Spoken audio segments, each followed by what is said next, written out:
Bet on Davante Adams, they said. Aaron Rodgers is going to feed him the ball, they said. I put $500 on that mother... Alright, I had to calm myself down there, guys. What's up, guys? So, as you can see, we're in a different location. We are in a very different location than we were the last few weeks since the inception of this channel. But, welcome back to the show. We are over here because I had an insane week. So, I'm going to bring you along on this one. Last Friday, I'm sitting there in the car on the ride home, right around 5 o'clock leaving work, right? Time's important on this one. The week before, my wife and I, who we've been looking at adopting a dog for the last 12 years, and we met a little dog, Alfalfa, last week. Thought he was amazing. Put in an application just to kind of see what happens. Thought maybe, maybe something will come of it. Sometime in the next month we could, see ourselves adopting. And I get a call at 5 o'clock on Friday. We're approved. I'm like, oh man, that's great. That's like huge news. They tell me that I need to be there by noon the next day, or they're going to take the best and cutest tiny little puppy that they have and just put him in the front of this adoption event, and then he's just going to be gone forever. So, in less than 24 hours, we had to dog-proof, get a crate, get gates, get toys, get a bed, do all the dog things.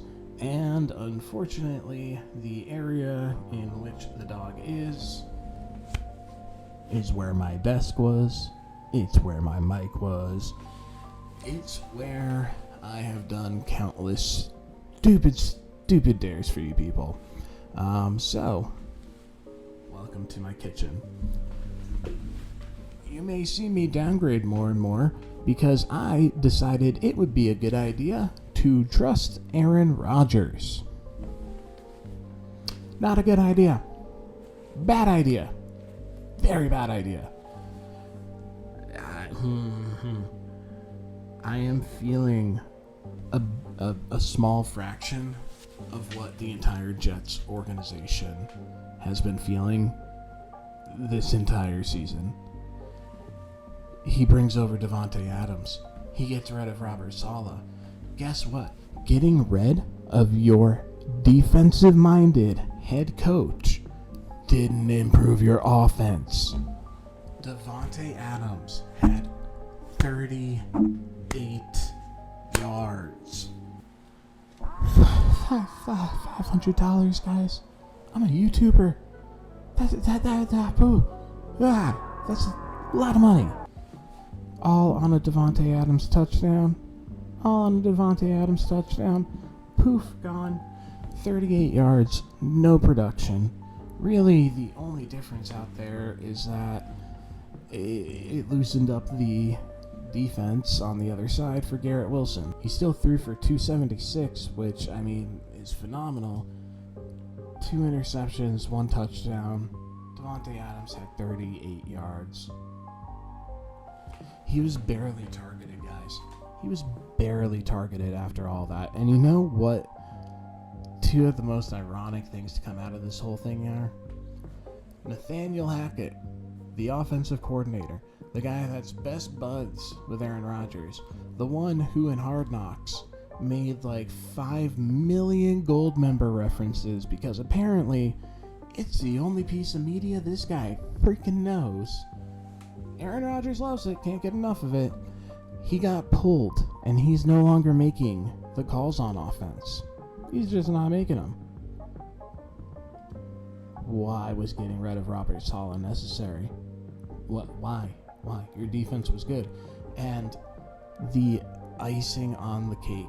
You know where Robert Saleh ended up, guys? He wasn't unemployed for long. He is a consultant with the Green Bay Packers. Let that sink in, guys. He is now a consultant with the Green Bay freaking Packers.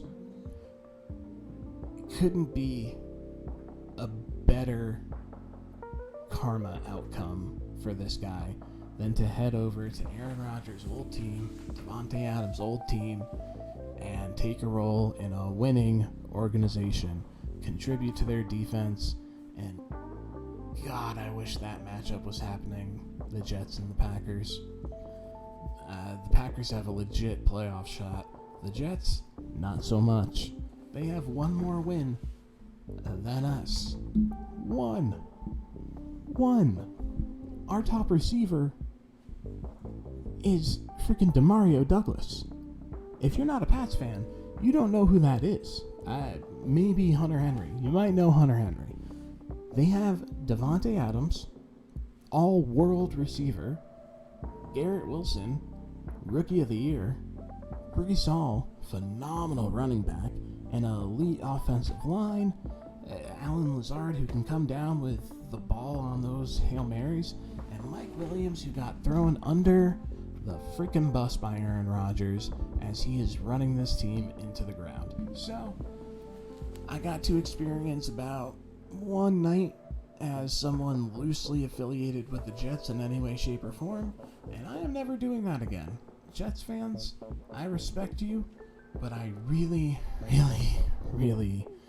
am not jealous of your situation. You were sitting out there jealous of 2024 Russell Wilson. Let that one sink in while I go on to my next rant. And guys, what else could my next rant be about? What else could my next rant be about? It's a happy rant. It's a very happy one. We lost. The Patriots lost over in London to the Jags. Meh. You know, both one-win teams. Obviously, gotta watch out for the elite Jags. But, our team isn't quite where it needs to be yet. We need tackles. We need some legit receiving threats. Maybe somebody will emerge. But let me tell you about another quarterback who had 276 yards last Sunday. Drake Maye. That's right. Drake Maye had 276 yards. You know what he had that Aaron Rodgers didn't have? He had 2 touchdowns. You know what Aaron Rodgers had that Drake Maye didn't have? 2 interceptions. That's right. Drake Maye is playing better than Aaron Rodgers, is always going to be better than Aaron Rodgers based on these 2 games, and we are putting Drake Maye out there will ever change my to mind. die. He will never have a bad game. All hail Drake Maye. Phenomenal stuff. In all honesty, guys, I am very okay with taking these little moral victories. It's fun to watch the kid play. He slings the ball. He does not let you down in the sports books. Anybody that had plus 275, he got you on that extra yard.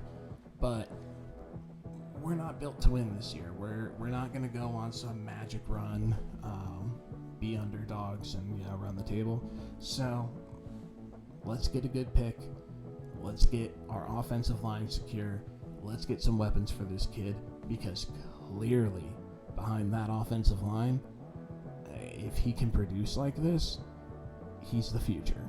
So, all hail Drake Maye. He has another week of being alive. They said there was some form of injury before this game. He played through it. If there is an injury, please drag Maye out. Rest him. Put me in there. I will go get hit 50 times for you. It's fine. I think I might be able to drop back without falling. Don't get Drake Maye hurt. Don't get Drake Maye hurt. And Drake Maye, if your hamstring is bothering you, take mine. Take mine. I don't need it. I sit at a desk. I type. I do this. You do that. You need that. Take it. Yours, gone. Anyway, guys, that is my rant about Drake Maye for the week. I might have a love letter for him next week. I don't know. In other news across the league, we do have a couple injuries. We do have a couple trades. And then this week, I want to start a very, very brief segment. I promise it'll be brief, where I dive into one team every week. So I think this week, I'm feeling Chicago. Chicago's a fun one. So we'll talk about Chicago a little bit. But before we do that, yikes, Tampa. Oh my goodness. So, Tampa Bay playing their tails off this year. Absolutely cooking this year. Baker Mayfield is baking up them touchdowns, throwing them out there. Phenomenal stuff. First drive, Mike Evans, huge touchdown catch. They very specifically are like, hey, Mike Evans is limping. Ooh, look, it's his leg, it's his hamstring. The very next drive, Mike Evans in the end zone gets a tackle that is hitting him exactly where the injury is. He's hurt, he's out for a little bit. So, what do? You have Chris Godwin. You're a team with 2 elite receivers. What's the perfect idea? Play Chris Godwin in garbage time. His foot is not supposed to point in the direction it was pointing. Fun fact about Chris Godwin. His foot is not meant to point in that direction. So now you got Mike Evans out for most of the season. You got Chris Godwin out for the season. Yikes. It is not looking great for Tampa. Bucky Irving is going to have to carry you guys, and he's going to have to carry the ball pretty much every play in order for you guys to keep up, because the Falcons are legit and the NFC South is wide open now. Alright guys, my last major piece of news is very upsetting. How could you do it? How could you do it, Tennessee? How could you do it? DeAndre Hopkins is leaving Tennessee and going to the Kansas City Chiefs. He is going to the Kansas City Chiefs. That's right. Patrick Mahomes did not like the way that Rashee Rice was looking at him, so he took him out at the ACL. Just took him out at the knees. And a week later, they have one of the greatest receivers of this generation. I know he's 32. I know that over in Tennessee, he's not necessarily getting the production that you would want to see from, your number one receiver. He's got Will Levis throwing him the ball. Over in Kansas City, you got Travis Kelce. You got a great ground game. You got a great defense. You've got Xavier Worthy. It's a very, very, very different story. And you give Patrick Mahomes a crafty veteran like that, you give him someone with that kind of talent, I mean, they should just quit the season and come back at the playoffs. It's absolutely insane that they are still undefeated, because they're not playing pretty football at all, but they're getting it done. It's very clear that they are the new us. They are the Patriots for this generation, and people want to go there to get their rings. DeAndre Hopkins, I have always loved watching you. You deserve it, man. Go get that ring, because I think the three-peat's coming, and I think that just really increased your chances. So we'll see what happens over there. Alright guys, and my final one. I'd like to add this to most of my my videos here. I want to touch on a top team in the NFL, or at least an entertaining team to watch in the NFL every week. Just give some rapid fire takes on it. So, this week, Caleb Williams over in Chicago looked like the guy that everybody thought he was going to be.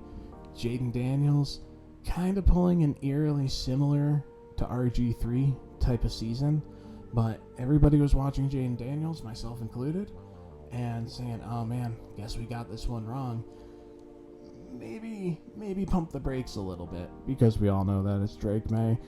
But in second place, in terms of the rookie quarterbacks here, Caleb Williams throws for 4 touchdowns. Kid's at 1,100 yards on the season, 1,100 plus. You got DeAndre Swift tearing up the backfield. You've got Keenan Allen. You've got DJ Moore, Rome Odunze, Cole Kmet. Great offensive line, and a defense that is playing out of their minds. Guys, the NFC North is absolutely insane. I know that people this week are going to be freaking out about the Vikings after their loss on Thursday Night Football. Sam Darnold didn't look like old Sam Darnold. I hate that take.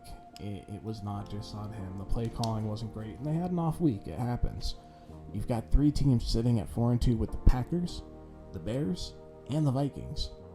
And then you've got the Lions, who, yes, they have a very similar record, but I think we all know they're just that step above.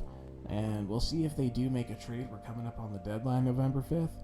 I personally had heard Zadarius Smith, which, last sidetrack, can you guys stop just tweeting out utter nonsense and, pretend headlines so that you look good on Twitter or X or whatever the hell you want to call it now?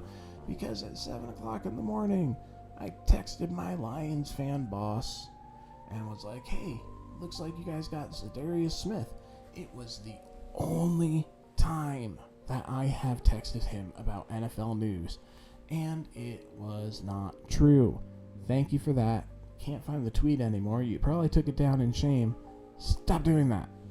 But with or without a trade, that Lions team did not take a step back. They are legit, and that is a gauntlet of a division. The second that Rodgers leaves, it's pretty wild to watch.